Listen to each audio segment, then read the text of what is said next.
গরমের ছুটিতে শহর থেকে দাদুর বাড়ি আসে ছোট্ট রিয়াজ। পুরনো সেই বাড়ি, কাঠের দরজা আর বিশাল উঠোন। দিদিমা, এই চৌকিটা এখানে এখনো এভাবে আছে? এই চৌকিটা একটা ইতিহাস আছে, জানিস? ওটা আমি এক শ্মশানের পাশের মন্দির থেকে পেয়েছিলাম। অনেকেই বলে চৌকিটা অভিশপ্ত, কিন্তু আমি কখনো ভয় পাইনি। রিয়াজ ভয় পেয়েছিল, কিন্তু তার কৌতূহল ও বাড়ছিল। রাতে ঘুম আসছিল না রিয়াজের। হঠাৎ সে জানালার ফাঁক দিয়ে দেখে এক লাল শাড়ি পরা মহিলা ধীরে ধীরে চৌকির দিকে এগিয়ে যাচ্ছে।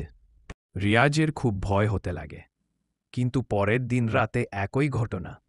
ছায়া আসে চৌকির কাছে এসে মিলিয়ে যায়। দাদিমা, আমি কালকে রাতে জানালায় একটা মহিলা দেখেছিলাম। খুব ভয়ঙ্কর দেখতে লাগছিল মহিলাটিকে। তোর চোখে ধাঁধা লেগেছে। এই গ্রামে এরকম গল্প হাজারটা শোনা যায়। চতুর্থ দিন রিয়াজ বাড়ির পুরনো ট্রাঙ্ক ঘাঁটতে গিয়ে একটা ডায়েরি পায়। আরে, এটা তো দাদুর লেখা। চৌকির নিচে কিছু আছে। চিহ্নগুলোর মানে বোঝা যাচ্ছে না, কিন্তু কিছু একটা রক্ত চায়। এই চৌকিটা আমার, এটা ফিরিয়ে দাও।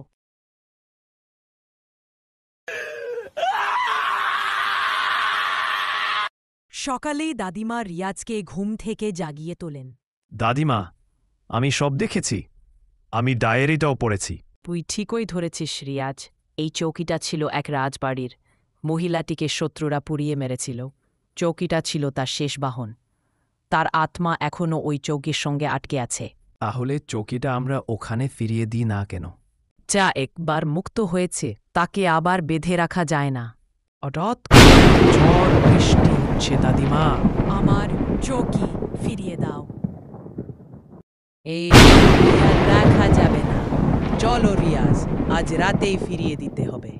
ঝড়ের মধ্যে রিয়াজ ও দাদিমা চৌকি নিয়ে বের হয়। অনেক কষ্টে তারা পৌঁছায় সেই পুরনো শ্মশানের মন্দিরে।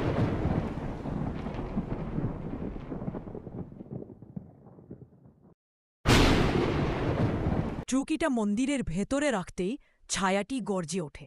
তারপর মিলিয়ে যায় এক আলোর ভেতর, যেন মুক্তি পায়ে গেছে অনেক দিনের কষ্ট থেকে।